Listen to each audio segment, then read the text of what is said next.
네, 안녕하십니까. 지금 실시간 강의를 하면서 좀 기술적인 문제가 있어서 좀 지체가 됐습니다. 지난 시간에는 우리가 아시아 태평양 지역 이주의 역사와 또 특징들에 대해서 살펴보았는데, 잠깐 핵심적인 내용을 좀 정리를 해보려고 합니다. 우리가 대항해 시대 이후로 유럽에서 아프리카, 아시아, 아메리카로 이 식민지를 건설을 했던 것을 보면 유럽 밖에 그런 지역 또는 국가에 식민지를 건설한 것과 달리 아시아에서는 일본이 한국이나 중국, 대만과 같이 아시아 권역 내에 식민지를 건설했다라고 하는 것이 하나의 차이가 있습니다.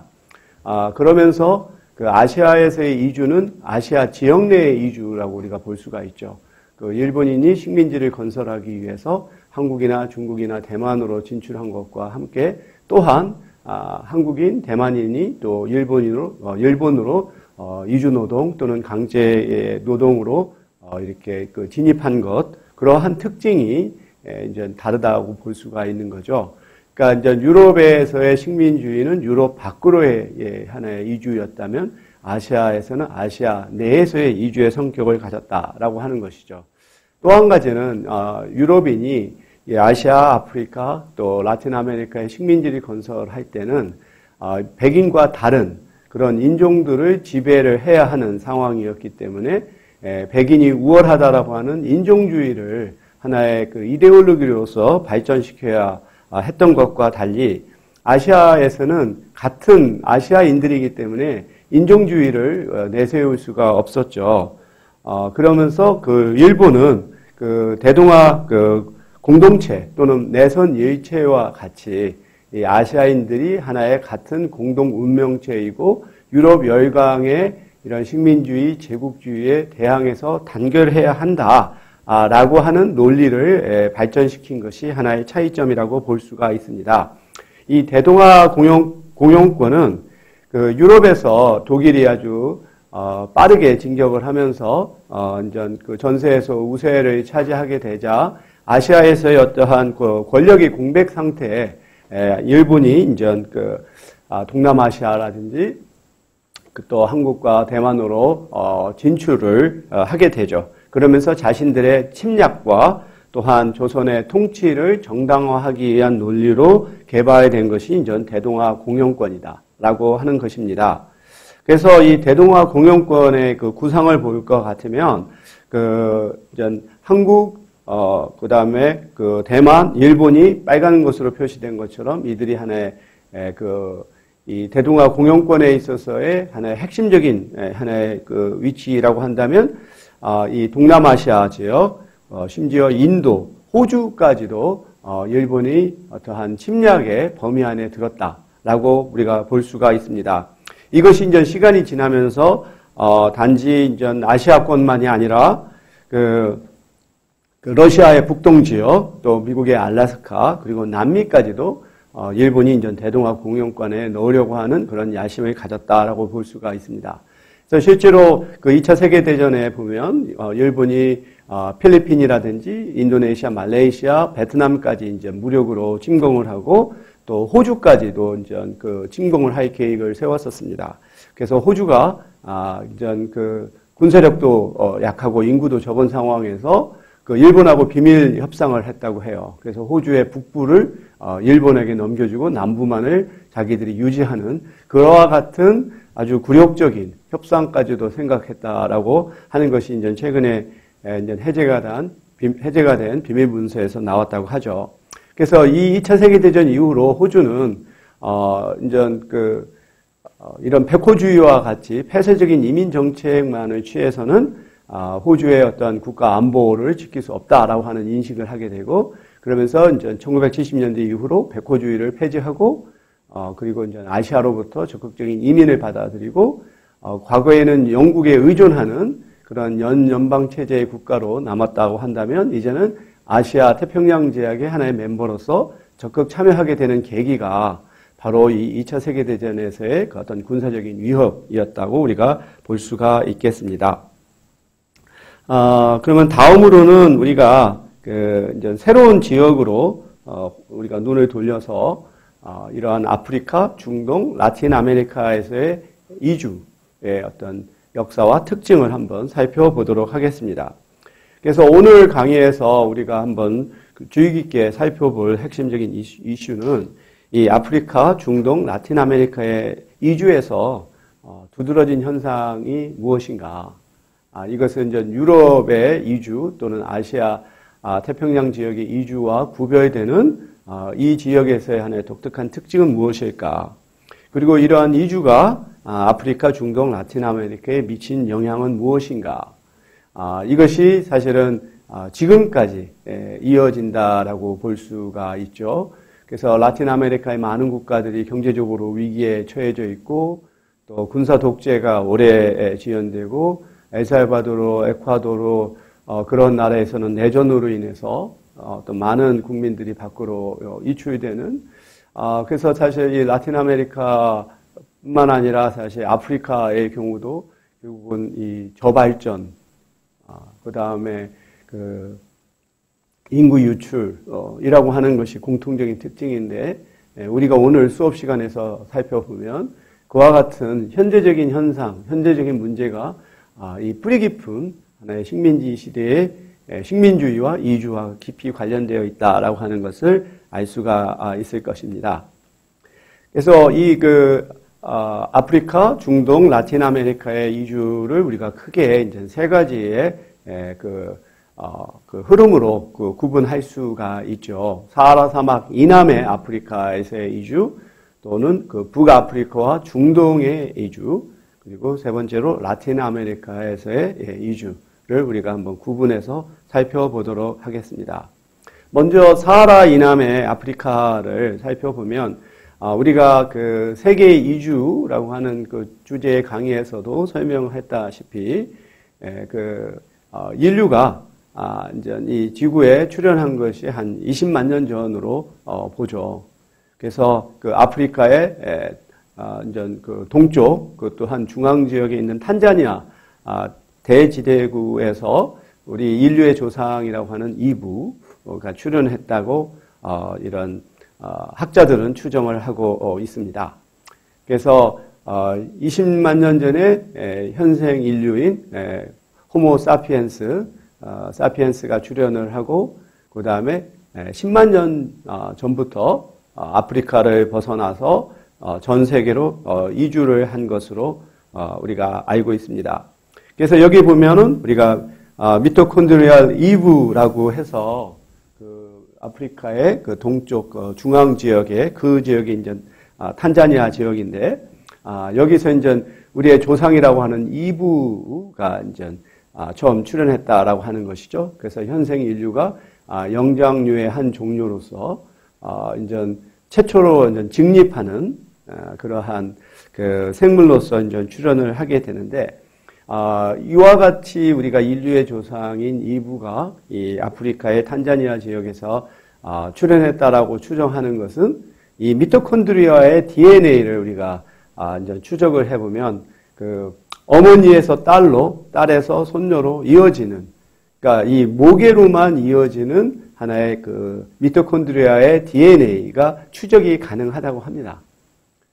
그래서 그것을 세계 온 지역에 있는 여성들의 미토콘드리아 안에 있는 DNA를 추적을 해보면 그것의 이제 기원을 계속 추적을 해보니까 그것이 바로 이 아프리카의 중동부 지역의 탄자니아에서 발견된 그런 이브라고 하는 굉장히 작은 하나의 여성으로부터 현생 인류가 출현했다라고 이제 보게 되는 것이죠.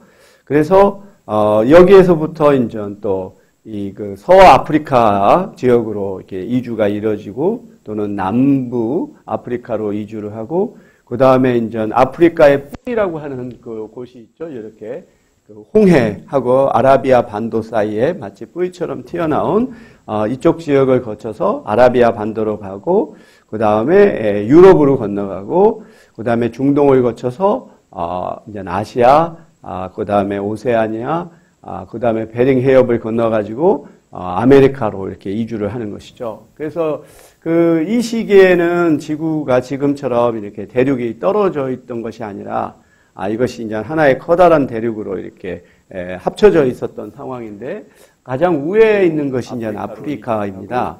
아프리카로부터 이제 이 대륙이 이제 연결되어 있으니까, 결국은 이렇게 중동을 거쳐서 유럽으로 간다든지, 그리고 또는 이 오른쪽에 있는 것이 이제 아메리카잖아요. 그 아메리카로 이렇게 연결돼서 이주를 하는 이러한 과정들을 우리가 살펴볼 수가 있습니다. 그래서 이 당시에 20만 년 전에 인류가 아프리카 대륙에 출현했을 때 당시에 아프리카의 기후라든가 생태계는 지금과는 상당히 다르죠. 우리가 아프리카의 이제 북동 지역에서 중간 지역을 가로지르는 것이 사하라 사막인데, 지금은 사막이지만 그 당시만 하더라도 이적이 이제 초원지대여서 이제 그러한 풀이 자라고 작물이 자라고 또 동식물들이 이렇게 아주 번성했던 그러한 지역이었었죠. 그렇지만 이제 기후 변화로 인해서 이 아프리카에 있는 그러한 부족들은 결국은 마치 수렵 채취와 같은 생활을 해야 되고, 또 가축들을 기르기 위해서는 목축지로 계속해서 이동을 해야 되는 그러한 생활을 했습니다. 그래서 이 아프리카 지역에서의 기후 변화로 인해 가지고 가축을 우리가 이동하게 되면서 인류가 이주를 하게 되는 것인데, 그러한 이주족에서 가장 큰 영향을 미친 집단이 반투족이라고 해요. 그래서 이 반투족이 지금의 이제 나이지리아, 카메룬, 나이지리아 하면은 이제 아프리카의 중앙 부분에, 아래 부분에 해당되는 것이죠. 나이지리아는 지금도 아프리카에서, 인구도 그렇고 경제력에 있어서, 1위라고 할까요? 하여튼간 가장 큰 경제 대국입니다. 근데 이전 시기에서도, 이 지역이 이제 아프리카의 어떠한 발전에 있어서, 문명에 있어서 중요한 역할을 하게 되죠. 이 지역을 이제 반투족이 떠나 이제 아프리카의 남부 지역으로 이제 이주하는 이러한 것이 이 시기에 하나의 역사적인 이주에 있어서 중요한 흐름이라고 볼 수가 있고요. 사실 아프리카에서의 어떤 문명 또는 이주뿐만 아니라 어떤 문명의 발전에 관련해서는 기록이 남아 있지가 않아서 상당히 이제 연구하기가 어렵다고 합니다. 다른 중동 메소포타미아라든지 또는 아시아, 우리 중국의 어떤 황하 문명이라든지 이런 경우에서는 이제 문자가 있어서 기록이 남아 있기 때문에 우리가 역사의 발전을 추적할 수 있지만, 이 아프리카에서는 문자로 남겨진 것이 없어서 우리가 이제 기록을 찾아보기가 상당히 어렵고, 또한 이주와 관련해서도 우리가 어떤 역사를, 특히 이전의 시대의 역사를 우리가 살펴보기 어려운데, 이제 점차 이제 이 아프리카 안에서도 이러한 무역과 이주가 상당히 활발했었다라고 하는 그런 기록들이 나오게 되죠. 대표적인 것이 이제 사하라 종단 무역이라고 하는 것인데요. 지금의 이제 사하라 사막 지역에서 서쪽에 있는 아프리카, 지금 가나, 그 당시는 가나 왕국이라고 해서 상당히 아주 번창했던 그런 왕국이었는데, 이 가나에서의 생산되는 금과 그 다음에 북아프리카 지역의 소금을 교류하는 그러한 무역이 4세기 때부터 시작을 했고, 이것이 이제 8세기부터 17세기까지 상당히 부흥한 것으로 이제 역사적 여부에 의해서 이게 밝혀지고 있습니다. 이 사막을 횡단해야 되기 때문에 일종의 사막의 배라고 부를 수 있는 낙타가 이 등에다가 이러한 이 짐을 잔뜩 짓고 아주 험난한 여정을 통해서 이 양쪽 지역을 이렇게 이동하면서 교역이 이루어졌죠. 이 서아프리카에서는 이 금이 많이 발견이 됩니다. 그래서 이제 여기서는 주로 금이 이제 어떠한 그 금광으로 들어가서 캐내는 것이 아니라 이 강에 마치 사금이라고 하죠. 이러한 금을 담고 있는 이러한 원석들을 강변에서 이제 채취하고 그것을 이제 가려내서 만들고 그래서 금이 상당히 많이 생산되는 지역인데 문제는 뭐냐면 여기서는 소금이 생산되질 않아요. 그러니까 날씨가 굉장히 덥기 때문에 사람들이 반려를 해야 되고 그만큼 소금이 방출되는데 그것을 보충할 수 있는 소금이 없는 거죠. 근데 이 소금은 어디서 가져오냐면 북아프리카에서의 일종의 우리가 암염이라고 부르죠. 암염. 그러니까 거기가 과거에는 바다였던 것이 이제 융기를 하면서 그 지역 자체가 마치 소금밭과 같이 돼서 거기서는 이제 이런 곡괭이 같은 것으로 이제 암석을 소금 암석을 이제 캐서 그걸 이만한 네모만한 크기로 잘라내고 그것을 낙타에다가 싣고 이렇게 교육을 한 것이죠. 아직도 이러한 그 전통적인 방식이 이루어지고 있습니다.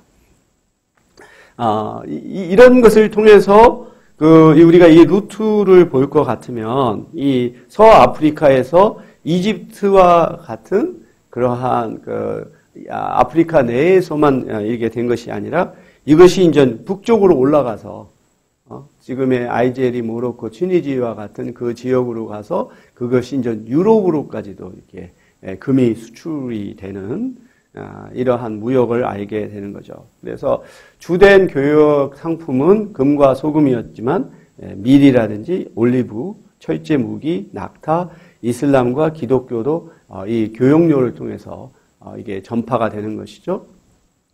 그러면서 이것이 이제 이 아프리카가 또 유럽과 세계와 연결되는 하나의 중요한 하나의 그 통로 역할을 했던 것이 사하라 종단 무역입니다. 그래서 이 그림에서 볼 것 같다시피 이제 이 서아프리카 지역에서는 이 금이 많이 나오지만 소금이 없고, 그다음에 북아프리카에서는 소금은 많지만 금이 없고, 이것을 교역하는 이 과정에서 이 아프리카 간에 있어서의 어떤 문명의 교류가 우리가 이루어진 것을 알 수가 있죠. 그리고 아프리카에서의 이주를 얘기할 때 우리가 빼놓을 수 없는 게 바로 흑인 노예 무역이죠. 우리가 유럽의 이주를 얘기할 때도 다뤘었지만 이것이 이제 15세기 들어서 대항해 시대가 시작되고 16세기 들어서 이제 식민주의가 본격화되면서 이 아메리카나 카리브해 지역에 이런 농장, 금광이 개발이 되고 거기에 필요한 노동력을 충원하기 위해서 이 아프리카에서 흑인들이 이렇게 강제적으로 이주를 하게 되는데 그 수가 한 1,500만 명에 달한다라고 보게 되는 거죠. 그래서 이 당시에 흑인들은 하나의 상품으로 취급이 되었어요. 그래서 가장 끔찍한 한 사례는 어느 이런 이런 흑인 노예 무역선에서 정원 이상으로 굉장히 많은 흑인들을 싣고 가다가 이게 항해가 굉장히 예상보다 오래 걸리고 식량이 떨어지고 그러면서 선장이 이 흑인들을 바다에다가 던져서 수장을 시켜버렸어요. 근데 또 놀라운 것은 이 선장이 나중에 어떤 비판이나 처벌을 받은 게 아니라 오히려 일종의 손해배상을 청구한 거죠. 자신의 상품을 이제 다른 상품을 보호하기 위해서 불가피 이제 이것을 버린 것이기 때문에 그에 대한 피해 보상을 신청을 했고, 더욱더 놀라운 것은 법원의 판결이 그 피해 보상을 수용을 해서 그 보상을 하게끔. 왜냐하면 그 흑인은 인간이 아니라 상품이기 때문에 그만큼 정말로 흑인의 인권이라고 하는 것은 전혀 보호가 되지 않은 것이 흑인 노예 무역이다. 그래서 지난번에도 우리가 그림을 보여주었다시피 영국에서 이런 총이라든가 가사용품을 실은 것을 아프리카에 가서 팔고, 그다음에 흑인들을 사서 이 흑인들을 이제 북미나 또 중남미에 가서 흑인들을 이제 팔고 거기서 수익을 가지고 이제 그 원재료 같은 것들을 다시 사서 이 영국으로 가서 또 제품을 만드는 이런 삼각 무역을 통해서 막대한 이득을 취했고, 이 과정에서 흑인 노예 무역을 통해 가장 큰 수입을 거둔 나라는 영국이에요. 이 영국이 이런 노예 무역을 통해서 막대한 부를 축적하고 그것이 후에 이제 산업혁명으로 이어지는 이 계기가 되는 거죠. 그런데 이게 이제 1807년에 영국에서 노예제도가 이제 폐지가 되고 그 이후부터는 이제 노예 대신 부자유 계약 노동자들을 이제 받아들이게 되면서 이제 아시아에서 중국인이나 인도인이나 이런 필리핀인이나 이런 사람들이 이제 또 신대륙으로 이주하게 되는 계기가 이제 마련된 걸 우리가 알 수가 있습니다.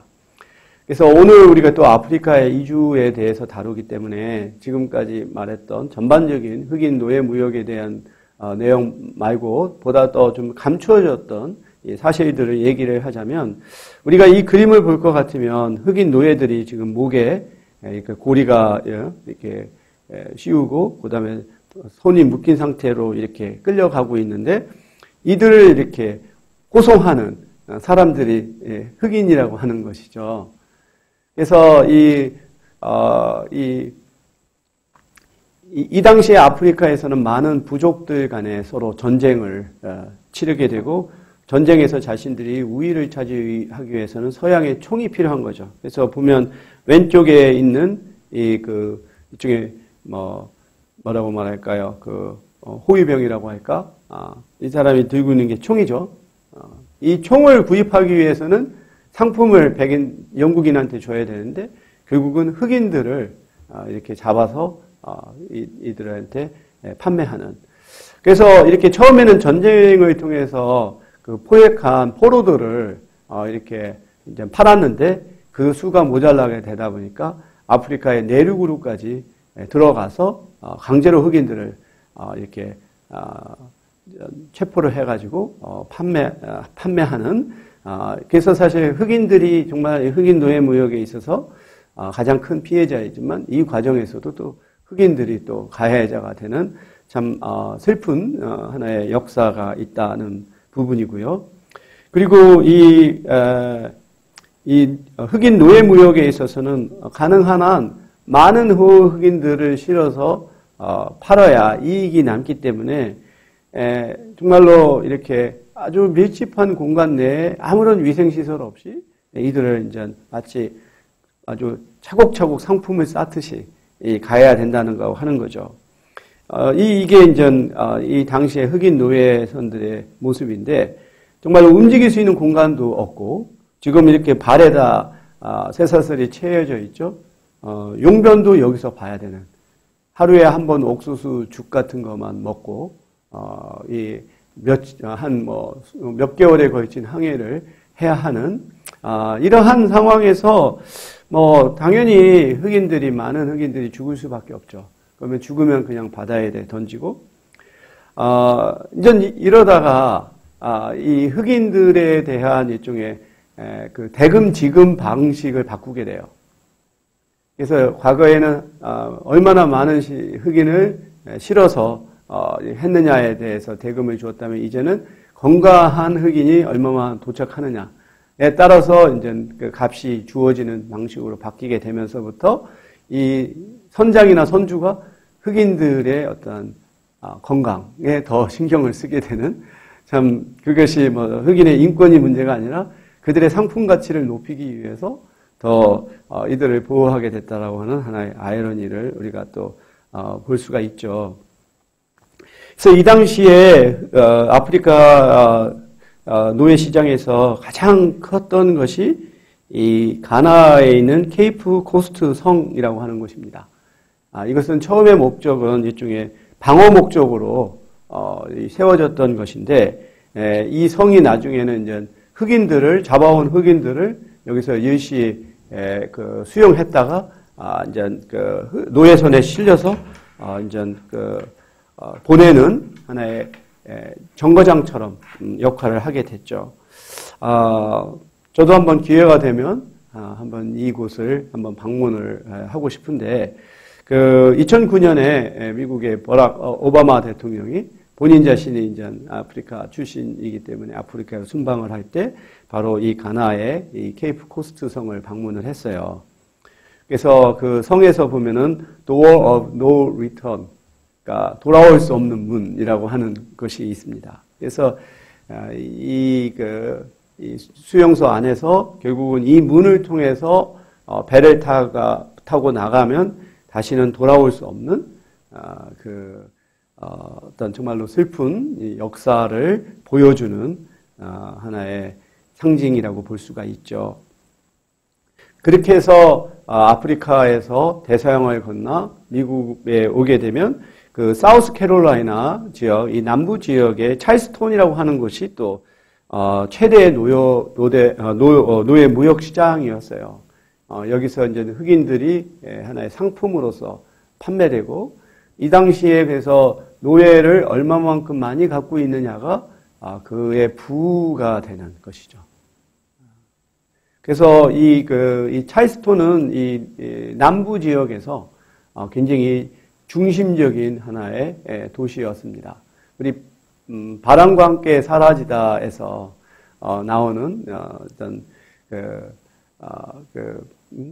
일종의 사업가 이름이 크라크 케이블이었던 것 같은데 아주 굉장히 아주 모사꾼이고 또 이제 기회주의자죠. 그렇지만 큰 돈을 벌어서 비비안 리하고 이제 결혼까지 하지만 비비안 리의 마음속에는 자기가 없다는 걸 알고 떠나게 되는, 그렇지만 결국 자기의 부를 통해서 여자의 마음을 하게 되는데, 거기서 보면 자기의 일종의 출신 지역이 찰스톤이라고 이제 그게 나와요. 그러니까 결국은 영화 내에서 주인공들의 어떠한 배경과 이 당시의 노예무역과 얼마만큼 밀접했는지를 알 수가 있죠. 근데 이제 아프리카에서 이 아메리카로의 흑인으로 간 사람의 수가 역사학자에 따라 1000만 명이다, 1500만 명이다 이렇게 다른데, 저는 1500만 명이라고 지금 소개를 하고 있는데요. 이 중에 아메리카로 간 흑인은 사실 카리브해나 중남미로 간 흑인에 비교해서 매우 적어요. 제가 지난 시간에 KBS 명작 다큐멘터리 바다의 제국을 한번 여러분이 보시라고 소개를 했는데, 그 다큐멘터리에 따르면 이 아프리카에서 아메리카로 가는 흑인 노예의 3%만이 이 북미에 정착한 것으로 알려져 있습니다. 나머지는 다 카리브해와 또 남미 쪽으로 갔다는 걸 알 수가 있죠. 그리고 또 앞서 우리가 영국이 이런 흑인 노예 무역을 통해서 가장 큰 경제적인 이득을 얻었다고 얘기했는데, 또한 이 과정에서 유대인들이 또 흑인 노예 무역에 있어서의 최대 수혜자라고 이렇게 나오고 있습니다. 그걸 우리가 어떻게 알 수 있냐면, 이 노예선의 이름들을 볼 것 같으면, 그리고 이 노예선의 주인들, 이렇게 대표적으로 보면 레비라고 하는 말이 많이 나오죠. 라스트 네임에. 그다음에 아브라함스, 등등. 그리고 이들의 에스니스티를 보면 유대인이죠. 그러니까 상당히 또 아이러니한 거예요. 그래서 유대인들이 어떻게 보면 디아스포라 과정에서 또 가장 또 박해를 받았던 사람들인데, 흑인 노예 무역에서 또 아주 깊이 관련되어 있었다라고 하는 것이 아이러니고, 그래서 이 노예 제도를 폐지할 때 가장 강력하게 반대했던 집단 중에 하나가 또 유대인으로 알려져 있습니다. 그래서 우리가 지금 아프리카에서의 이주를 살펴보면 그것에 식민적인 근원이 있다라고 하는 것을 알 수가 있죠. 결국은 16세기부터 시작됐던 식민주의가 이 아프리카의 여러 부족들을 아무런 근거 없이 여러 국가로 이렇게 분할을 하고, 그리고 그 경우에 따라서는 한 국가 내에 여러 과거에는 관련 없었던 부족들이 같이 거주하거나, 또는 한 부족이 여러 개의 국가로 분할이 되거나 하는 이런 상황이 되죠. 그래서 기본적으로 식민주의라고 하는 것은 식민국가로부터 원재료를 가져가고, 또는 자연 광물을 가져가고, 그것을 그 종주국에서 생산해서 어떤 완제품을 만들어서 다시 식민국가에다가 파는 이런 그 불균형적인 경제이기 때문에 식민주의는 결국은 피폐해 줄 수밖에 없고 종속될 수밖에 없는 거죠. 또 이 과정에서 외부로부터 또 이민자가 유입이 돼요. 그래서 대표적으로 우리가 인도인들이 또 영국의 지배하에서 아프리카로 많이 또 이민을 가잖아요. 이들이 이러한 현지의 부족들과 식민 지배자들의 중간에서 일종의 또 중간자 소수 역할을 또 하게 되는 거죠. 그래서 결국은 이 식민주의는 아프리카를 경제적으로 어떤 자립 경제, 그 나라의 하나의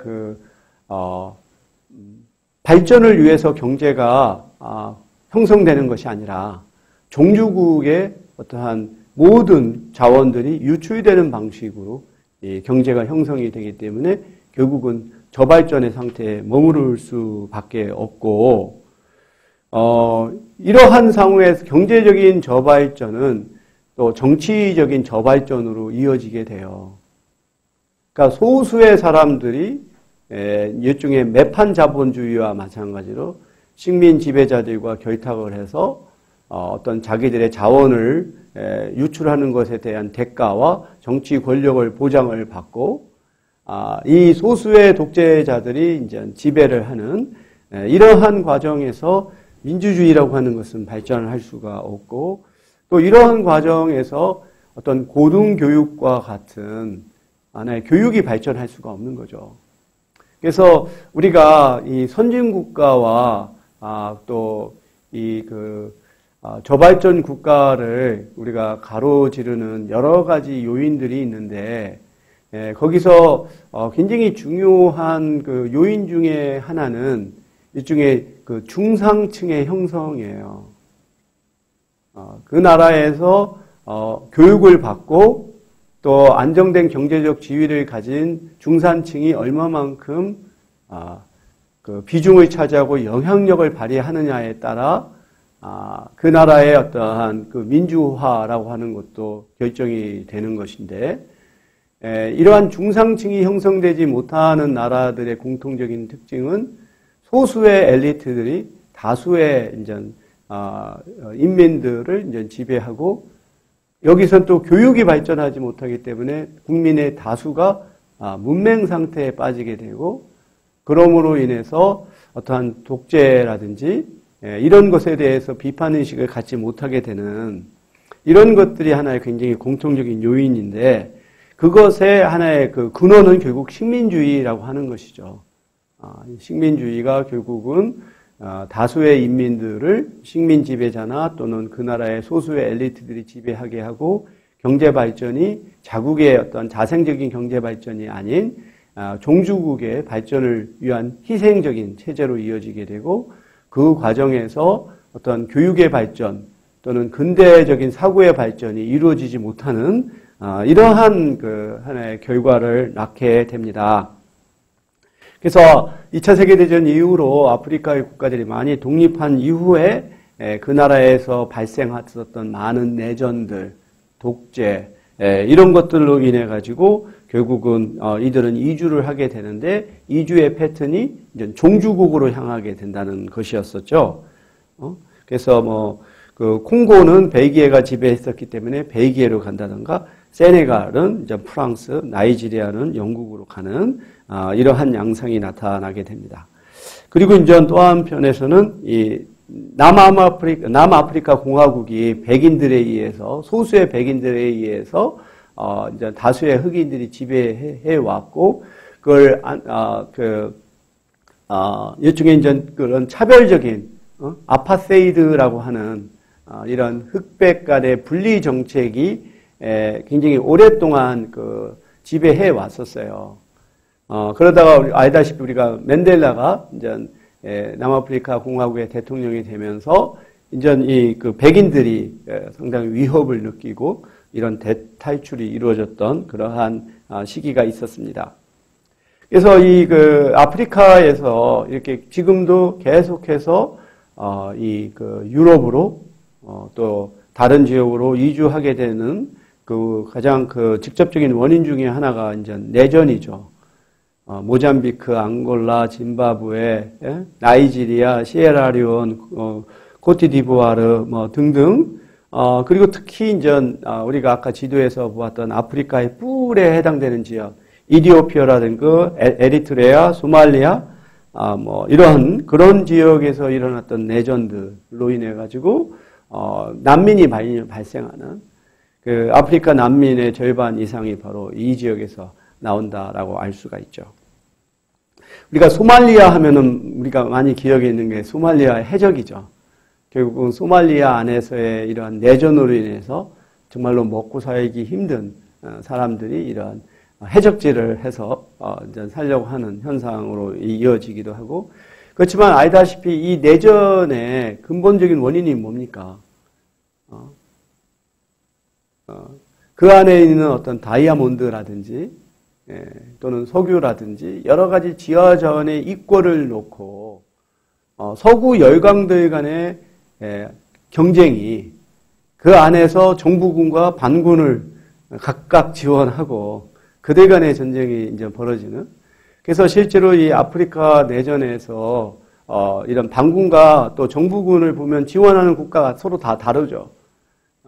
그래서 한편으로는 아프리카에서의 어떤 경제적인 우위를 지배하기 위해서, 또는 자기 그 강대국의 어떤 정치적인 우위를 지원하기 위해서 이제 그 양쪽을 그 어떤 그 무기를 제공한다든지 군사비를 제공한다든지 해서 끊임없는 내전이 발생하게 되는, 이것도 결국은 서구 열강의 각축장으로서 아프리카가 아직까지 남아 있다라고 보게 되는 것이죠.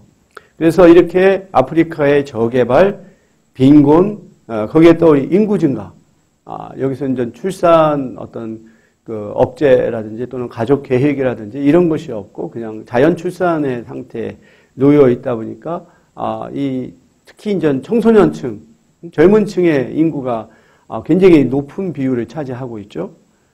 이것이 이제 인구 압력으로 이제 작용하는 것이고요. 그리고 앞서 살펴보았던 내전과 강제 이주, 이런 것이 이제 아프리카에서 밖으로 나가게 되는 요인으로 작동하고 있습니다.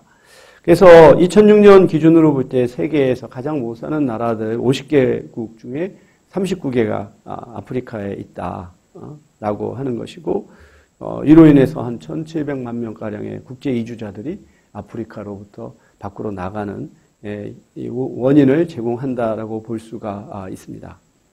그래서 지금 현 시점에서 아프리카에서의 이주의 가장 큰 요인은 경제적인 이주다. 결국은 아프리카 내에서 상대적으로 좀 더 좀 부유하고 어떤 경제 활동 기회가 많은 나라로 인접 국가들이 이제 이주하는 그러한 패턴들을 보이고 있죠.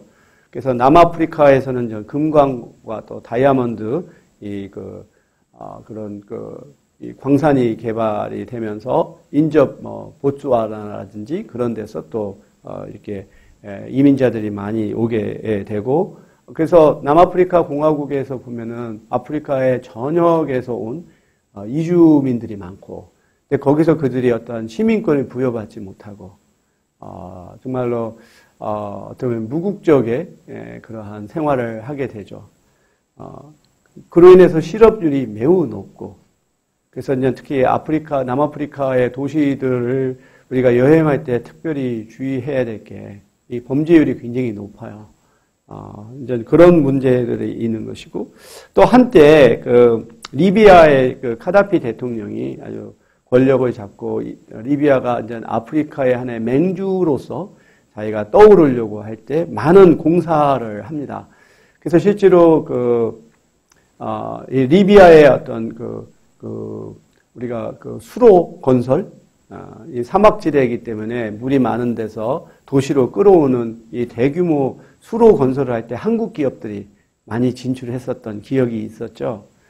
이 당시는 또 인근 지역에 있는 또 이주 노동자들이 또 리비아로 많이 오게 되는 그러한 또 현상을 보이고 있습니다.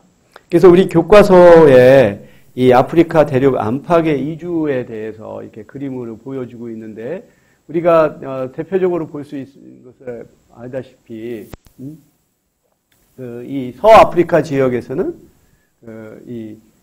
나이지리아로 이렇게 이주가 이제 발생하고 있고, 그 다음에 이제 남아프리카로 이렇게 이주가 보여들고, 또 보츠와나는 아프리카 중에서도 상당히 경제적으로 발전하고 또 민주주의가 발전한 또 나라 중에 하나입니다. 상당히 예외적인 곳인데, 바로 이 보츠와나로 또 이렇게 인근 지역에서 짐바브웨라든지 그런 지역에서 또 오는 것을 우리가 알 수가 있고요.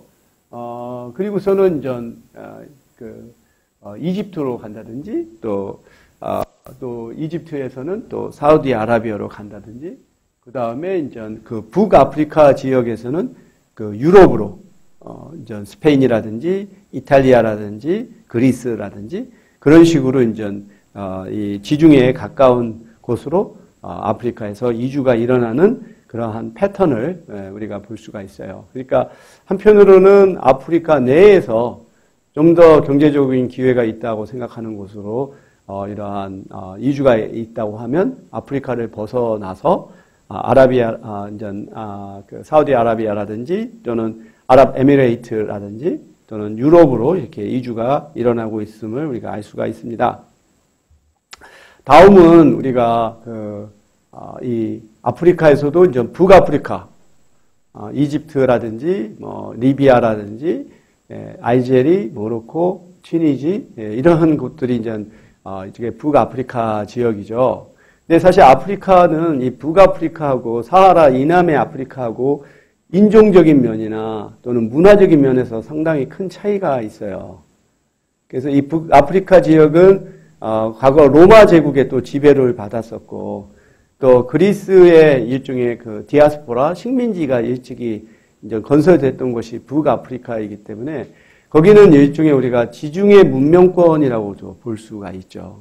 그러니까 사하라 이남이 일종의 아프리카의 문명권이라고 한다면, 북아프리카 지역은 지리적인 면에서도 그렇고 문화적인 면에서도 그렇고 경제적인 면에서도 그렇고 하나의 지중해 하나의 문명권 안에 일찍이 이렇게 편입됐었던 그러한 지역들입니다. 그래서 이곳의 역사도 다르고 이주도 다를 수가 있죠. 그래서 이 중동과 북아프리카에서의 이주는 크게 6가지 유형으로 우리가 구분할 수가 있는데, 과거의 하나의 전통적인 이동의 형태, 특히 이제 우리가 카라반이라고 하죠. 카라반, 대상이라고 하잖아요.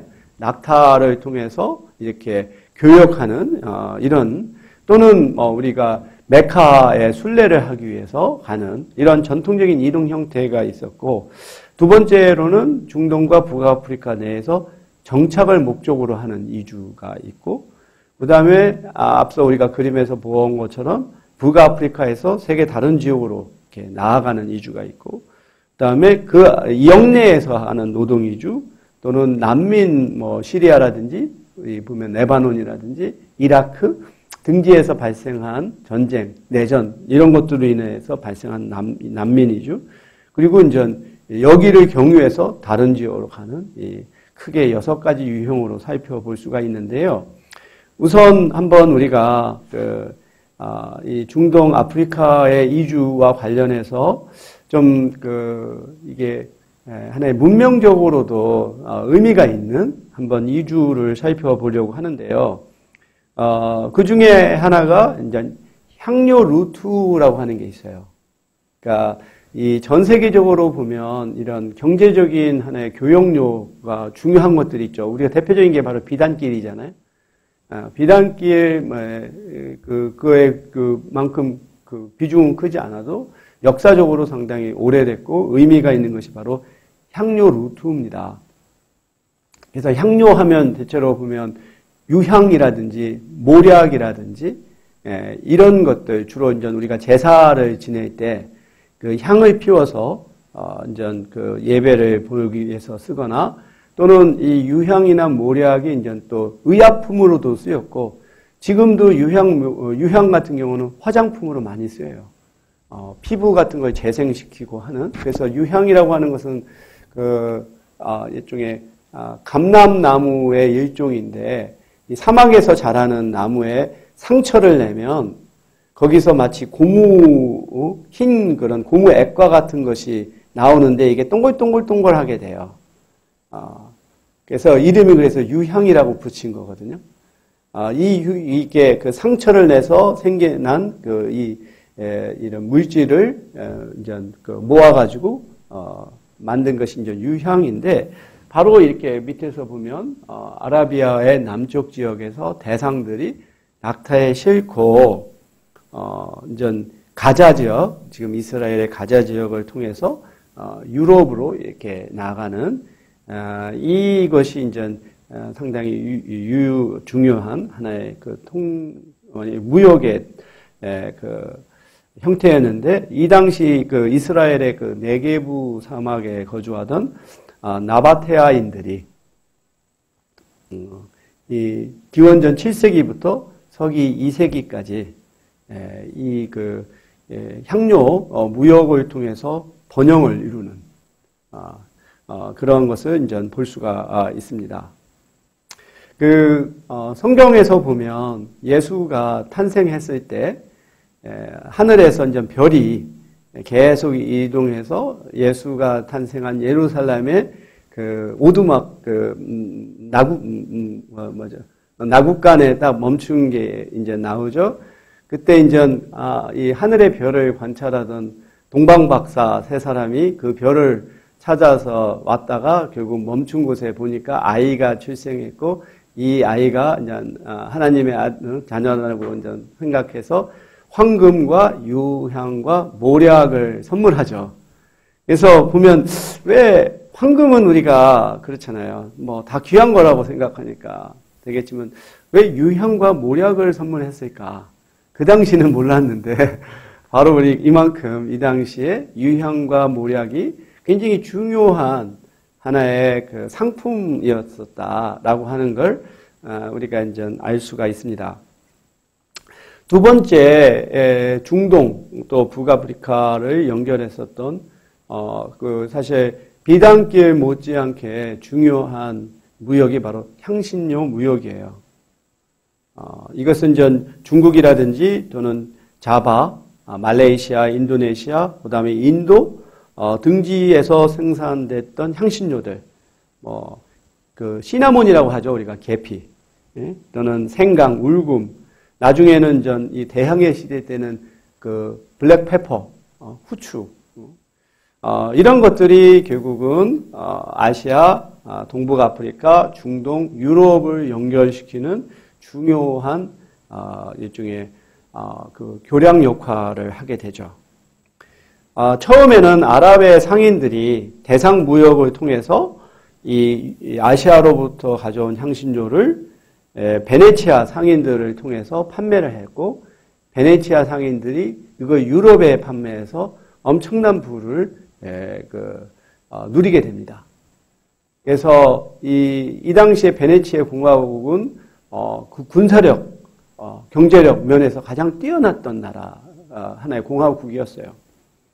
그러던 것이 이 1453년에 오스만 제국이 비잔틴 제국, 동로마의 비잔틴 제국의 수도인 콘스탄티노플을 이제 함락을 하죠. 그래서 딱 이 오스만 제국이 이 중동 지역, 아프리카 지역을 딱 지배하면서부터 엄청나게 비싼 세금을 물리게 되는 거예요. 이 대상 무역에. 이제 그러면서 결국은 새로운 루트를 찾아서 향신료를 찾아서 이동하게 된 것이 결국은 아프리카를 돌아서 인도에 가게 되는 이 바스코타 가마에 의해서 처음으로 이렇게 인도에 가는 항로가 개발이 되면서 바로 이런 향신료 무역이 이제 바다를 통해서 이루어지게 되고 콜럼버스는 그걸 자기는 반대쪽으로 가면 갈 수 있다는 생각으로 간 것이 이제 이 아메리카 대륙에 도착하게 되고 이것이 이제 대항해 시대를 열게 된 건데 바로 대항해 시대를 열게 된 출발점이 바로 향신료죠. 그럼 왜 향신료가 그렇게 정말로 중요했을까? 이 당시에는 고기라든지 음식을 저장할 수 있는 기술이 마땅치 않았어요.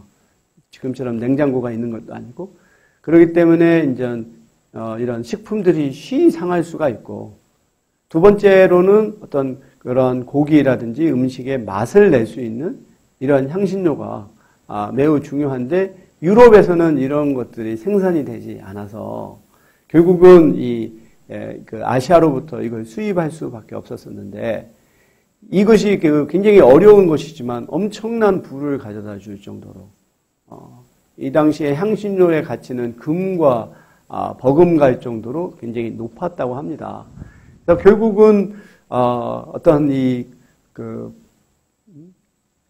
재화에 대한 인간의 탐욕, 재화에 대한 인간의 탐욕이 결국은 이 대항해 시대를 열게 됐고, 그러면서 더 많은 부를 축적하려고 하고, 이게 개인만이 아니라 국가가 거기에 참여해서 일종의 부국을 취하는 정책으로 이러한 항해를 지원하고, 그러면서 열강들 간의 전쟁이 벌어지게 되고, 또 이 군사력을 갖춘 유럽의 국가가 결국 식민지를 또 무력으로 지배하는, 아편 전쟁을 일으켜서 중국을 이렇게 억지로 무역을 하게 한다든지, 인도를 이제 지배한다든지 하는 이러한 모든 출발점이 결국은 이러한 재화에 대한 인간의 탐욕이 이런 것을 가져왔다 라고 볼 수가 있는 것이죠.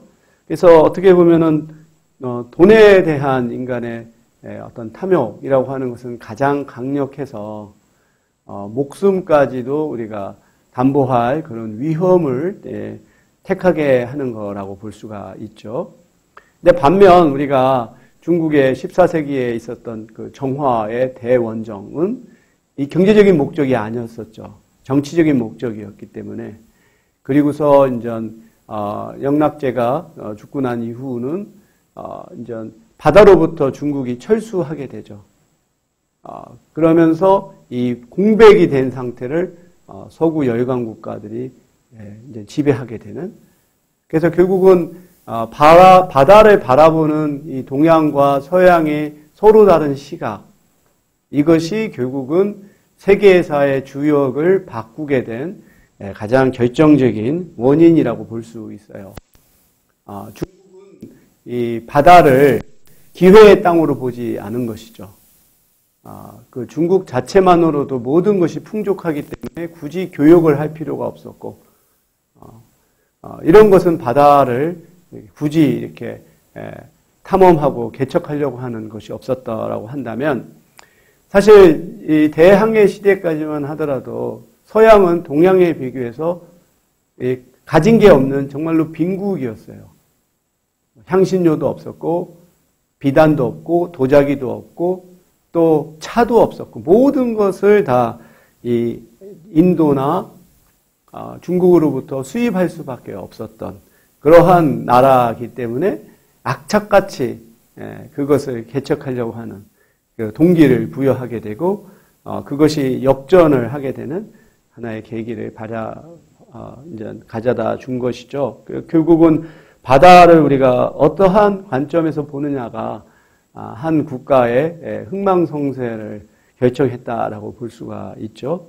우리는 삼면이 바다인 나라잖아요. 그럼 우리는 이 바다를 어떻게 볼 것인가? 또 앞으로 우리나라의 미래에 있어서 매우 중요한 하나의 그 문제의 의식이라고 생각을 합니다. 그래서 두 번째로 중동과 북아프리카의 이주는 정착 이민이에요. 그래서 이 지역을 이제 정복한 제국은 그 이쪽에 자신들의 지배를 보다 더 확고하기 위해서 이 그 제국에 있는 사람들을 재배치하는 거죠. 그래서 이 인구 재배치 전략을 통해서 이슬람이 지배하는 세력에 무슬림들이 정착하게 만드는 이러한 정책을 하게 되죠.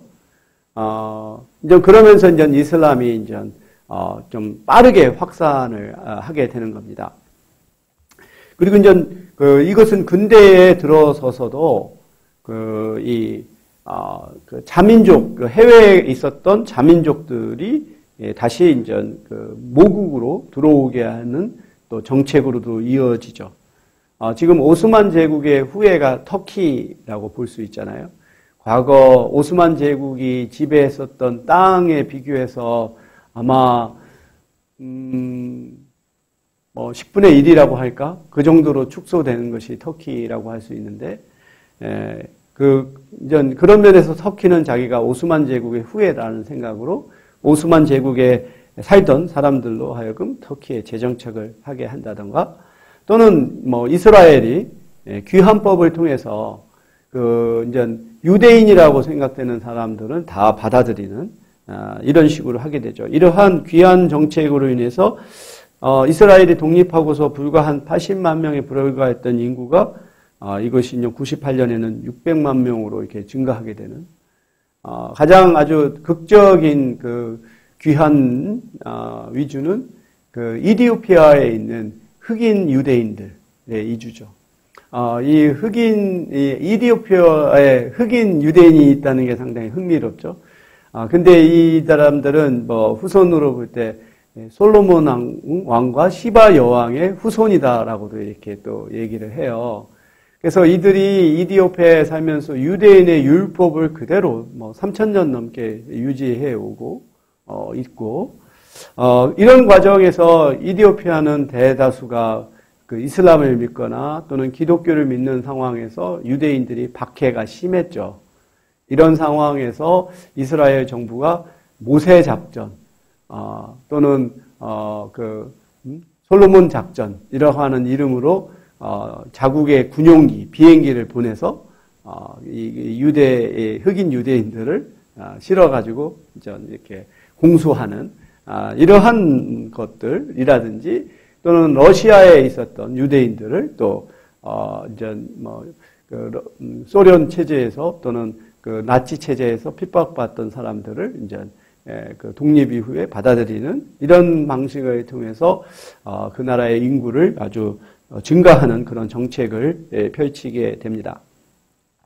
근데 이제 중동과 북아프리카에서는 이런 실업, 불안전 고용, 또 30세 이하 인구의 폭발적인 증가 등으로 인해 가지고 이 배출 요인이 굉장히 강하고, 또한 지리적으로 유럽과 가까이 있기 때문에 유럽으로 이렇게 유출되는 하나의 계기를 마련하게 되죠.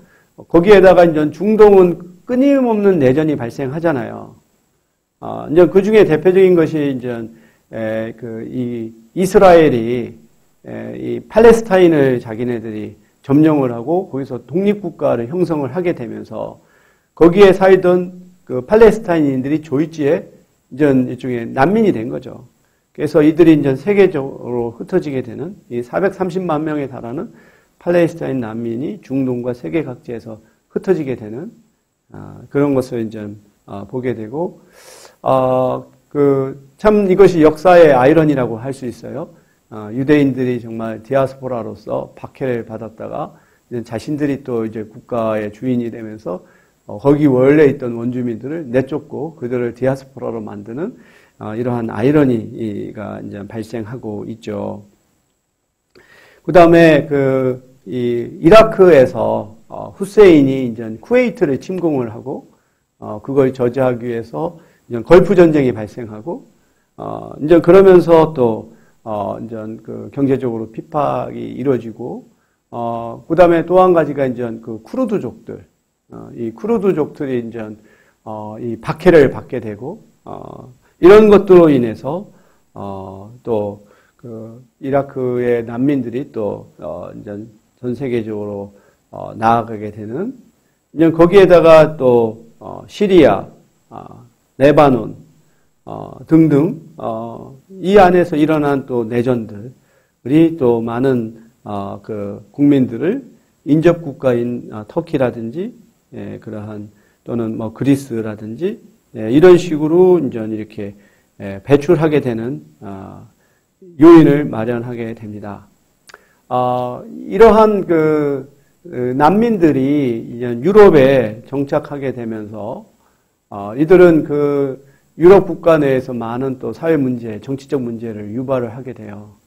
우선은 난민 중에 이제 좀 테러리스트와 같은 펀더멘털리스트들이 이제 하나의 그 어떤 안보의 위협이 되기도 하고, 또 이들이 또 무슬림들이기 때문에 유럽의 어떤 주류 종교나 문화에 동화하지 않는, 그리고 또 이들이 또 어떤 교육 수준이나 경제 여건이 좀 유리하지 않은, 인적 자본이 뛰어나지 않은 사람이기 때문에 이들이 이제 정착할 때 어떤 재정적인 부담감, 이런 것들이 결국은 유럽 내에서 반이민자 정서, 반난민 정서를 일으키고, 그 다음에 반이민, 반난민의 정치적인 입장을 취하는 극우 정치가 부활하게 되는 요인을 제공하는 것이 바로 이러한 중동의 내전으로 인한 난민이라고 볼 수가 있어요.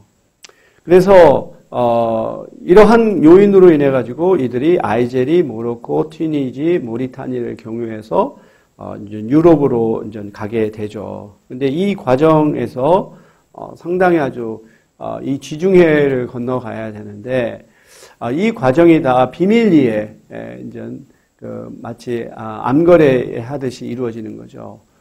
이러한 미립국을 주선하는 사람한테 이제 돈을 주면 그들이 정말 안전하지도 않은 배에 수많은 사람들을 싣고 가다가 이게 이제 침몰하기도 하고 또 해적에게 이제 강탈 당하기도 하고 하는 그런 많은 문제가 발생하고 있어요. 그러다 보니까 이게 정말 유럽에 있는 국가들은 아주 진퇴양난에 빠지죠. 이들을 받아들이자니 자국 내에서의 비판 세력이 강하고 안 받아들이자니 또 인권에 문제가 있고, 그래서 이제 취하는 방법은 이 유럽의 국가들이 이제 아프리카 국가들의 어떤 경제 원조를 통해서 그 나라가 스스로 좀 통제를 하라.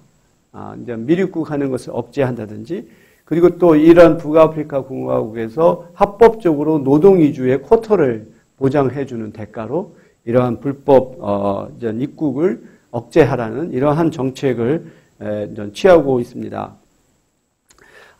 우리가 한때 AP 프레스, 우리가 AP라고 하는 연합뉴스에서 이 시리아 난민이 이제 실었던 배가 이제 침몰해서 이 아이가 이렇게 해변가에 이제 쓰러져 있는 이 모습을 이제 담은 사진이 있었죠.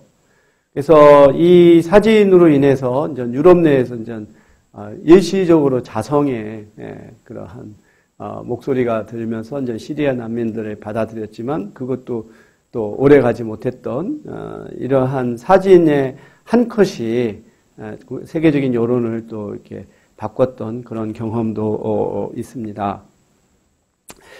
우리 교과서에서 보면 이렇게 중동, 북아프리카 안팎의 이주에 대해서 이렇게 좀 다루고 있어요. 그러니까 여기서 볼 수 있는 것 중에 한 가지 커다란 흐름은 이 아프리카에서 이 사우디아라비아, 예멘 또는 아랍에미레이트, 쿠웨이트로 이렇게 하나의 이주의 흐름이 있다는 걸 알 수가 있죠. 아무래도 이 사우디아라비아라든가 아랍에미리트에서는 산유국으로서 부유하고 또 그 어떤 대규모 어떤 건설 프로젝트가 많이 이루어지고 있기 때문에 거의 노동자들이 이제 필요로 하죠. 이 중에서 가장 그 대표적인 나라가 아랍에미레이트예요.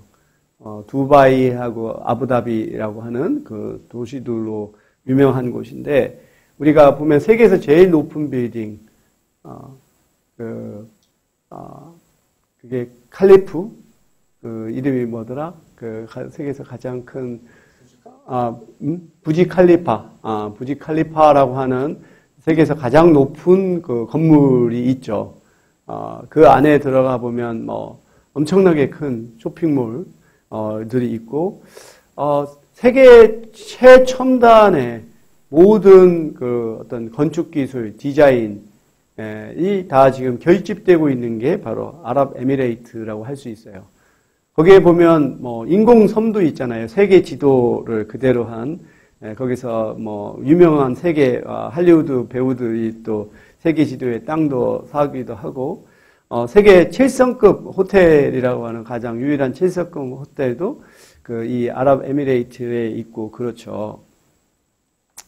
그럼 이 아랍에미리트에서는 이러한 이주민들이 전체 국민의 한 75%까지 차지할 정도로 상당히 많은 이주민들로 구성되어 있는데, 저도 작년에 아랍에미레이트 항공의 어떤 일종의 특별 세일, 그러니까 세일 상품으로 그 아랍에미레이트 항공을 타고 이 두바이에 가면 3일간 호텔 체류비를 주는 아주 그런 특별 상품이 있었어요. 그 당시는 코로나가 이렇게 아주 뭐라고 말할까, 막 확산되기 전이었었고, 오히려 그 당시에는 이란하고 미국하고 호르무즈 해협에서의 갈등으로 인해서 이러다가 비행기가 미사일로 공격당하는 건 아닐까 하는 오히려 그런 두려움이 컸었는데, 그래도 제가 이런 중동에는 가보지 못했고, 또 좋은 하나의 기회다 싶어서 아랍에미레이트 항공으로 가서 거기서 3일간 체류해서 두바이하고 아부다비를 보고 왔어요. 근데 이제 제 전공이 또 이주니까 이제 관광도 있지만 한번 그 안에서의 어떤 이주의 패턴을 보려고 관심을 가졌는데, 앞서 말한 것처럼 75%의 인구가 이주민이라고 하는 거. 근데 여기서 한 가지 중요한 패턴은 이러한 이주민들 간에 있어서의 위계, 인종적인 위계가 아주 뚜렷하다라고 하는 거죠. 이런 아까 말했던 건축의 디자이너라든지 금융이라든지 또는 어떤 전문직에 종사하는 사람들은 대부분 영국계, 호주계와 같은 이러한 백인들입니다. 그리고 그 밑에 중간적인 그 관리직을 하는 사람들은 아시아인들이에요. 한국인, 중국인, 인도인들. 특히 인도인들이 영어 능력으로 인해서 많이 그런 중간 계층에 있습니다. 근데 정작 이제 건설 노동자로서 또는 가사 노동자로서 육체 노동을 하는 사람들은 이집트인 또는 인도인, 파키스탄인, 필리핀인, 태국인들, 이들이 이제 하는, 그래서 인종에 따라 일종의 이런 위계의 서열이 뚜렷하다는 거. 두 번째로는 이주민들이 아무런 어떠한 정착할 수 있는 권리가 없다는 거죠. 가족하고 재결합할 수도 없고 영주권을 신청할 수도 없고, 그리고 거기에 있는 아랍에미리트의 그 현지인들과 결혼할 수도 없어요. 아주 그냥 인간의 기본적인 권리가 다 박탈당하는 상태에서 이제 하게 된다라고 하는 그러한 특징들을 보이게 됩니다. 그리고서 이렇게 중동의 산유국으로의 이주 다음에 또 한 가지 커다란 흐름은 바로 이렇게 터키를 거쳐서 그 다음에 그리스를 거쳐서 이제 유럽, 영국이라든지 스페인이라든지 독일로 이렇게 이주하는 이러한 패턴을 우리가 발견할 수가 있습니다. 우리가 라틴 아메리카의 이주를 이해하기 위해서는 우선 라틴 아메리카의 역사를 이해할 필요가 있는데요. 크게 네 가지 단계로 우리가 구분할 수가 있습니다. 1492년 크리스토퍼 콜럼버스가 라틴 아메리카에 상륙하기 이전 이 단계죠. 이 당시에 그 중앙아메리카에는 아즈텍과 마야 문명이 있었고, 남아메리카에서는 잉카 문명이 있었습니다. 그러다가 이제 이 크리스토퍼 콜럼버스 이후로 또 이 잉카 문명과 또 아즈텍 문명이 이 스페인의 정복자들에 의해서 멸망하고서 스페인과 또 포르투갈에 의한 식민 지배가 시작을 합니다. 그러다가 19세기에 라틴 아메리카의 국가들이 스페인 또 포르투갈로부터 독립을 하고 2차 세계대전 이후 현대까지의 네 단계로 우리가 나눠볼 수가 있습니다.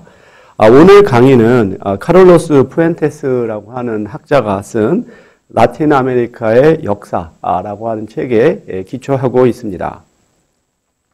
우선 첫 번째 단계로서 이 정복 이전에 라틴 아메리카에는 이 현재의 멕시코 지역에 아즈텍 제국이 있었고, 그리고 또 멕시코, 과테말라, 온두라스 지역에 마야 문명이 자리 잡고 있었습니다.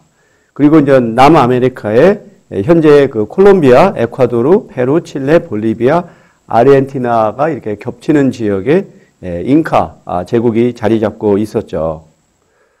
그러다가 이제 이 역사가 새롭게 전개가 되는 것이 1492년에 콜럼버스가 이 지금 현재 카리브해 지역에 도착을 하게 되면서 그 유럽인들이 이제 진출하게 되는 계기를 마련을 하게 되죠. 그러면 이제 콜럼버스가 우리가 이렇게 그 아메리카를 발견하게 된 그러한 계기는 앞서 말했던 것처럼 이 향신료 무역을 이제 그 이루기 위해서 유럽의 많은 국가들이 부단한 노력을 했죠. 이러한 대항해 시대를 열어간 것은 이제 포르투갈이었다라고 하는 것은 우리가 일찍이 잘 알고 있고요. 그런데 이제 이 인도에 도착하는 이러한 항해 루트를 아프리카의 남단 지역을 지나서 이렇게 가는 그 루트가 처음이 개발이 되었는데 그게 상당히 또 시간이 오래 걸리고 또 위험한 그러한 루트이다 보니까 이 콜럼버스는 지구는 둥글다라고 하는 그 학설을 믿고 반대로 가면 인도에 도착할 거다라고 생각을 하게 됐죠.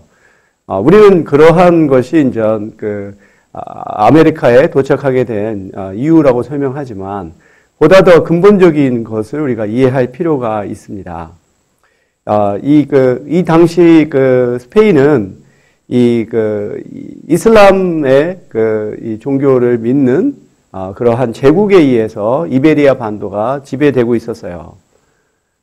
그 무어인이라고 하는 이런 아랍계 사람들이 이 이베리아 반도를 수백 년 동안 지배를 하고 있었는데 기독교를 믿는 스페인의 인들이 결국은 이 무력 항쟁을 통해서 이것을 이제 일종의 제국을 다시 통일을 하는 그걸 이제 레콘키스타라고 이렇게 부릅니다. 이쪽에 국토 회복 운동이죠.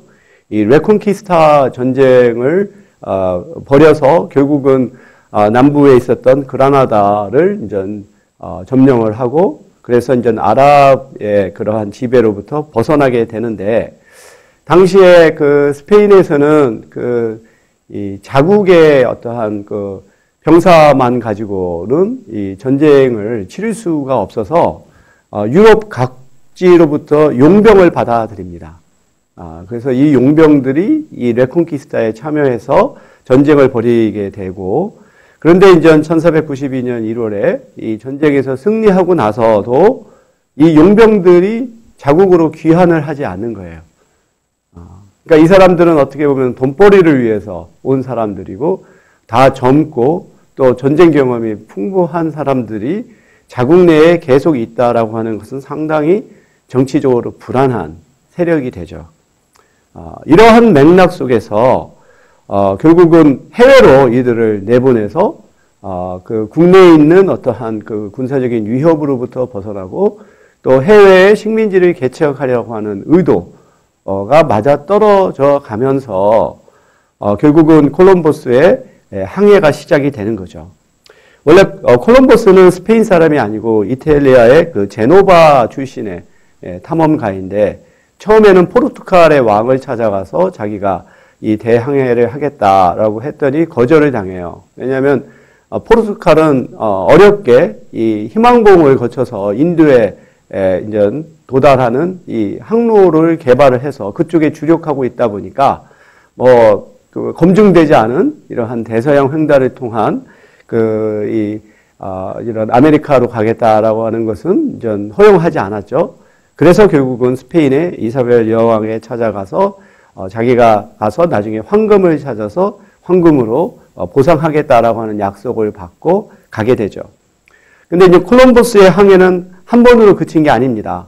처음에 가서 그것이 그러한 자기는 인도라고 알았죠. 인도가 있다는 것을 확인한 후 다시 돌아가서 총 4차례에 걸쳐서 항해를 하게 돼요. 근데 이때 콜럼버스가 가져갔던 것이 결국은 사탕수수죠.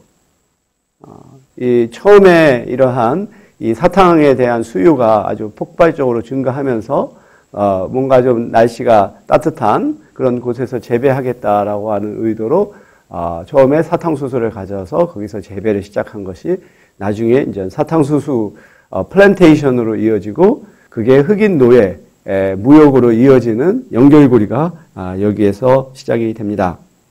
그래서 콜럼버스는 사실 그 북미나 남미에 도착한 게 아니라 지금의 카리브해에 도착한 거죠. 여기에서 이제 바하마 제도나 쿠바, 도미니카 공화국, 아이티에 도착해서 거기서 이제 이 스페인의 어떤 식민 지배를 열어가는 그러한 역할을 수행을 했습니다. 그래서 이 스페인과 포르투갈이 이 대항해 시대에서 서로 각축을 벌이고 식민지 개발을 하게 되면서 이런 잦은 갈등이 발생하게 되자 이 교황 알렉산드로 6세가 중재를 하게 됩니다. 그래서 대서양을 이렇게 쫙 가르는 이 경선을 따라서 서쪽은 스페인이 지배하고 동쪽은 포르투갈이 지배하는 이런 식으로 나누게 되죠. 그래서 우리가 가운데 선에 보면은 굵은 보라색으로 된 것이 경선의 토르데시아스 조약 선인데 거기에 이제 브라질이 겹쳐 있기 때문에 거기까지가 이제 포르투갈이 지배하고 나머지 쪽은 다 스페인이 지배를 하게 되는 거죠. 그래서 우리가 그 중남미 국가들 가운데서 대부분이 스페인어를 사용하는데 유일하게 포르투갈어를 쓰는 것이 브라질이 이것이 바로 이러한 조약에 의한 것이다라고 우리가 이해할 수가 있겠죠. 그래서 실질적으로 보면 포르투갈이 대항해 시대를 개막했지만 이 식민 지배 경쟁에서는 스페인이 승리했다고 볼 수 있죠. 더 많은 영토를 스페인이 지배를 하게 되는 것을 알 수가 있습니다. 심지어 북미 지역들 지금 플로리다라든지 뉴올리안스라든지 이런 것들이 원래는 스페인의 식민지였어요. 근데 그것이 이제 결국은 영국과의 경쟁에서 다 빼앗기고 또 미국과 또 스페인 간의 전쟁을 통해서 또 영토도 빼앗기고 그래서 다 지금 미국의 영토가 되었지만 스페인은 이 북미와 중남미를 아우르는 아주 엄청난 그러한 그 영토를 식민지로 관리했다라고 우리가 알 수가 있습니다. 그래서 콜럼버스에 의해서 라틴 아메리카라고 하는 것이 존재한다는 것을 알게 되면서 그리고 앞서 말했던 것처럼 스페인에 있어서의 그 국토 회복 운동에서 참전했던 그런 용병들을 밖으로 내보내려고 하는 그리고 또 당시에 이러한 남미에는 엘도라도라고 하는 이 황금의 도시라고 하는 그런 신화 이런 것들이 결국은 스페인의 이러한 정복자들이 진출하고 결국은 아제텍을 정복하고 또 잉카 제국을 정복하는 그러한 계기를 마련하게 되죠. 이때 이 정복에 참여했던 군인들을 콩키스타도르라고 불러요. 아까 말했던 레콩키스타하고 같은 말이죠. 영어로 하면 콘퀘스터죠. 그러니까 정복자라고 하는 뜻입니다. 그래서 우리가 이 그림에서 보면 이들은 아주 이 철갑에, 투구에, 그 다음에 총에, 무엇보다도 이 말을 이렇게 타서, 하기 때문에 당시에 이 마야나 잉카나 아즈텍의 그 문명에서는 이 어떠한 무기가 발달하지 않았어요. 거기서는 잦은 종족 간의 전쟁이 있었지만 그걸 꽃의 전쟁이라고 불러서 사람을 죽이는 것이 아니라 부상을 입히고 그 사람을 포로로 잡아서 심지어는 우리가 인육을 한다든지 또는 제사를 한다든지 심장을 꺼내 가지고 신한테 바치는 이러한 제사, 심지어는 사람의 살까지 먹었다고 그래요. 그런 식으로 거기서는 전쟁이 사람을 죽이는 것이 목적이 아니라 부상을 입히는 식으로 발전했기 때문에 이 콘키스타도르가 갖고 있는 이 무기와 이거는 대적할 수가 없는 거죠. 무엇보다도 신기했던 건 이 중남미에서는 말이 존재하지 않았어요. 그러다 보니까 이러한 이 군마 우회에 아주 완전 부정한 군인들이 막 쏜살같이 달렸을 때 엄청난 공포를 심어주는 거죠. 우리가 다이아몬드 교수의 총균쇠라고 하는 책이 있잖아요. 그래서 결국은 이 유럽인들이 갖고 있는 총, 그리고 이제 쇠, 이런 철기 무기, 거기 다음에 이제 천연두와 같은 이러한 전염병이 결국은 이 잉카 문명, 마야 문명을 멸망시키게 되는, 정말로 적은 수가 많은 수를 이제 무력화시키는. 거기에 또 한 가지는 이 중남미의 하나의 신화에서 보면 하얀 피부를 가진 신이 이제 도래한다라고 하는 그런 신화가 있어요. 마치 메시아 같이. 근데 이제 백인들이 바로 이렇게 말을 타고 나오니까 이들은 그 신으로 처음에 믿은 거죠. 거기에다가 사실 이 아즈텍 문명이나 잉카 문명은 그 안에 굉장히 많은 그 내분이 있었고 갈등이 있었어요. 그래서 특히 그 코르테스는 그것을 잘 이용을 했습니다. 그래서 결국은 이 중남미의 그 원주민들 간에 있어서의 내분, 그리고 막강한 이러한 그 군사력, 그 다음에 전염병, 이런 것들로 인해서 아주 무기력하게 정복되었다라고 볼 수가 있어요. 그래서 이러한 과정을 거치면서 16세기 중반에 스페인은 남아메리카 서부에 아주 광대한 또 중앙아메리카, 북아메리카의 남부에 엄청난 식민지를 지배하게 되고 포르투갈은 브라질을 지배를 하죠. 이러한 과정에서 많은 수의 스페인인과 또 포르투갈인이 중남미로 이제 이주를 하게 됩니다. 그래서 이 정복자들은 이 원주민들의 토지를 뺏고 그들을 이제 대규모의 어떤 농장, 그 아시엔다라고 부르는데 아시엔다에다가 이들을 복속을 시키게 되죠.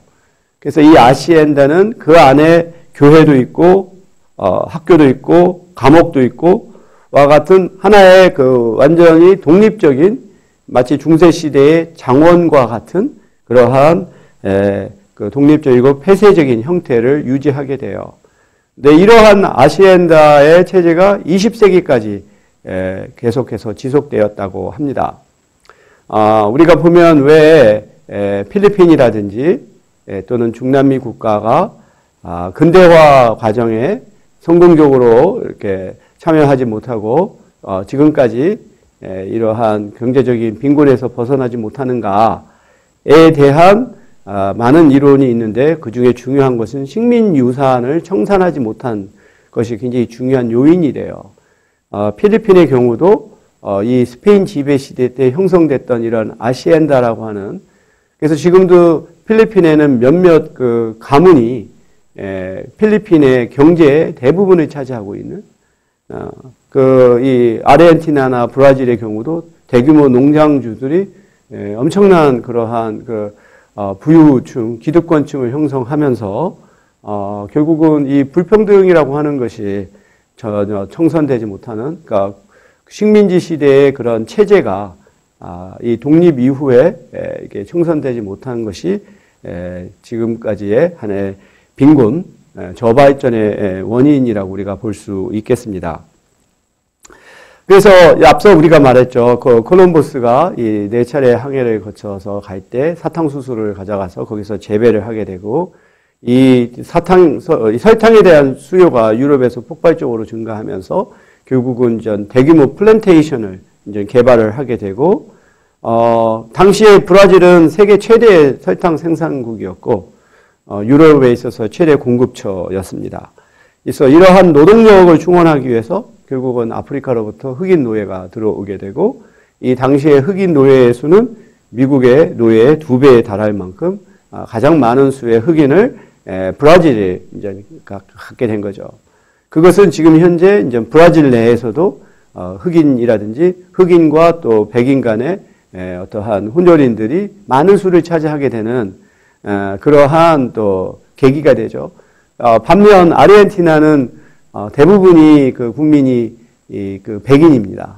거기에는 이탈리아 출신들이 다수를 차지하게 되는데, 거기는 이러한 사탕수수 재배가 아니라 일종의 이 소라든지와 같은 그러한 목축 산업을 하기 때문에 사탕수수 재배만큼 많은 노동력이 필요가 없죠. 그래서 흑인 노예를 받아들이지 않은 그것이 이제 결국은 두 국가에 있어서의 하나의 인종 구성에 있어서 큰 차이를 가져오는 하나의 원인이라고 볼 수 있습니다. 그러면서 이제 식민 지배가 본격화되면서 더 스페인과 포르투갈뿐만 아니라 더 그리스라든지 폴란드라든지 등의 그러한 동구 유럽의 유럽인들도 라틴 아메리카에 진출을 하게 됩니다. 그래서 1492년부터 1824년 기간에 186만 명의 스페인인이 라틴 아메리카로 이주를 하고 또 브라질에서도 이게 금광이 발견이 되면서 또한 18세기에 60만 명이 포르투갈인들이 이제 브라질로 이주를 하게 되죠. 그래서 우리가 이 통계에 볼 것 같으면 1820년부터 1930년 기간에 아르헨티나에 650만 명, 그 다음에 브라질에 430만 명 등등 이런 식으로 유럽인들이 대거 이주를 하게 됩니다. 그래서 특히 이제 스페인은 이 식민 지배를 통해서 엄청난 자원, 특히 은화,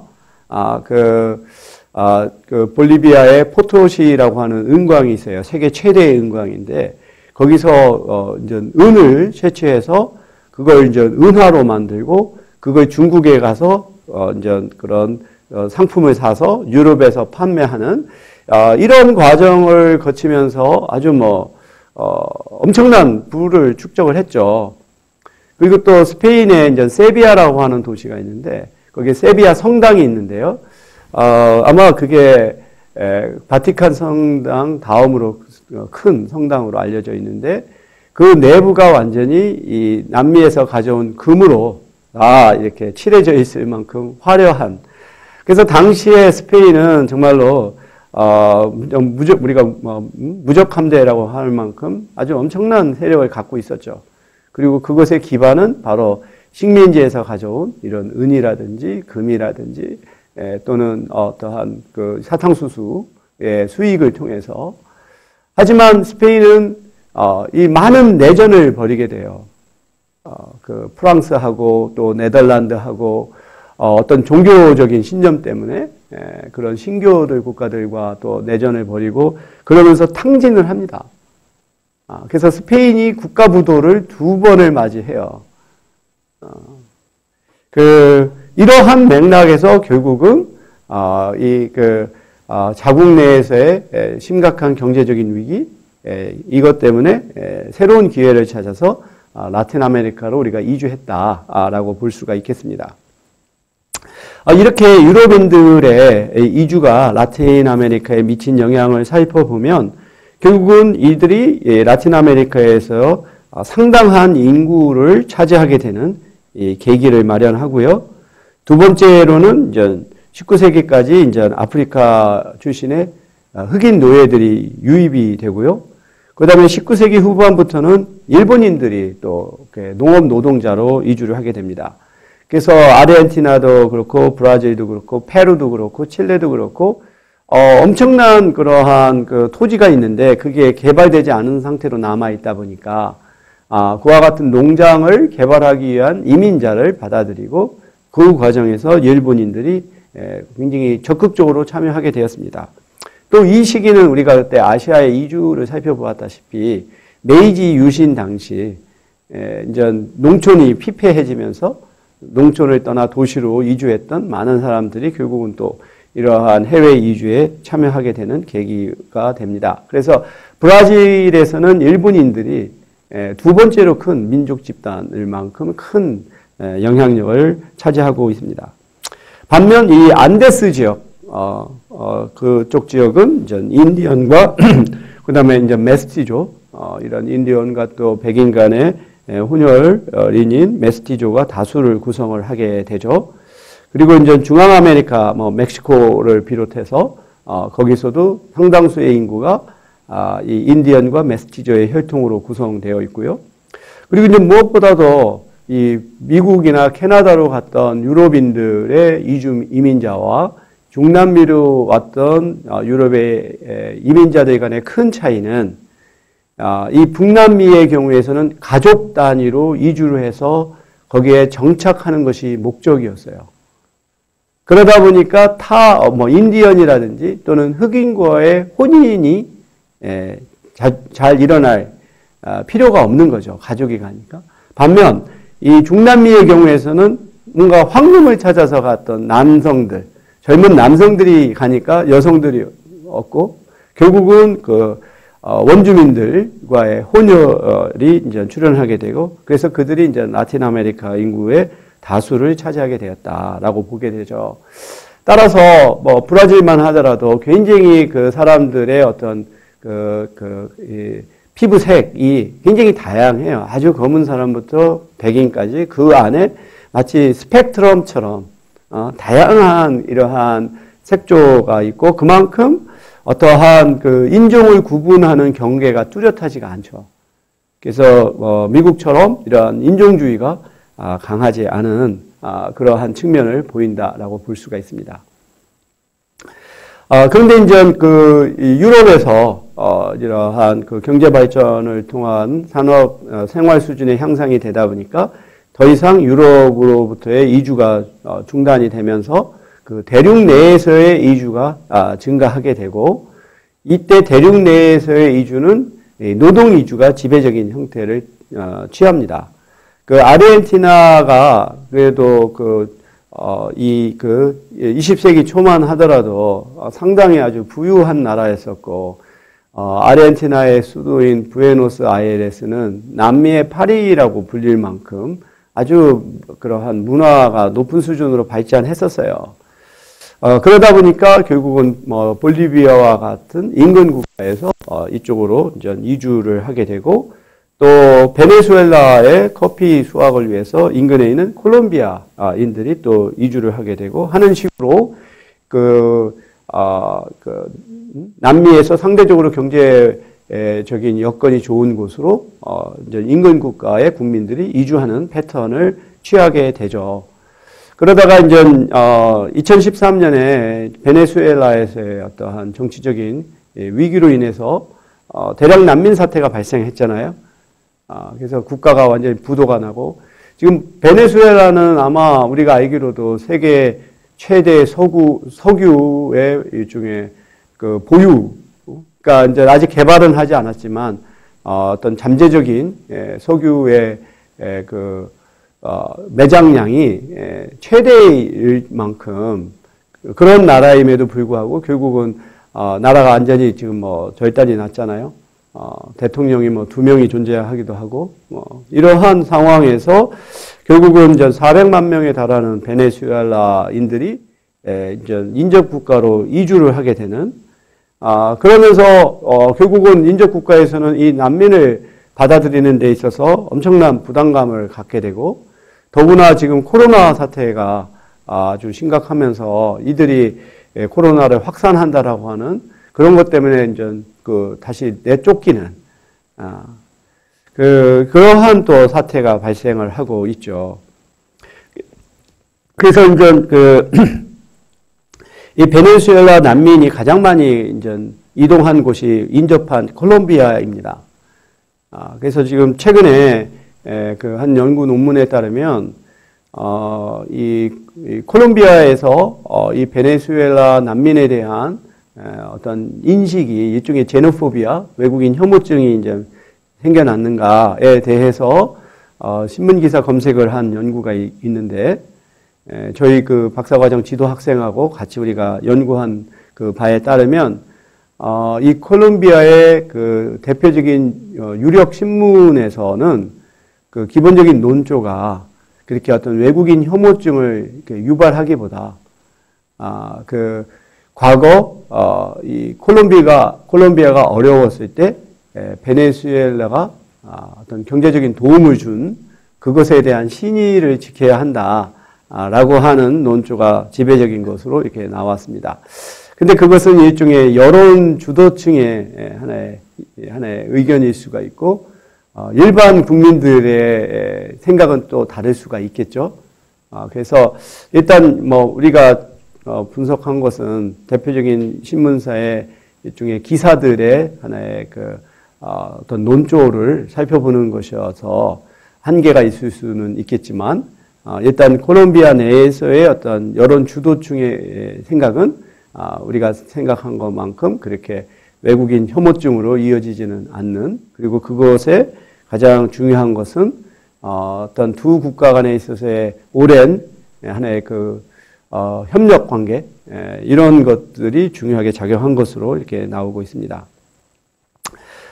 그래서 이 라틴 아메리카의 국가들이 지금 총체적으로 위기에 처해 있잖아요. 브라질도 한때는 굉장히 잘 나갔던, 우리가 브릭스라고 했었잖아요. 그만큼 잘 나갔던 나라지만 지금 브라질도 정치적인 혼란과 경제적인 위기, 아르헨티나는 디폴트를 여러 번 선언할 만큼, 그리고 2005년 통계이지만 이 지역 인구의 40%가 빈곤선 이하의 생활 수준을 보이게 되는 거죠.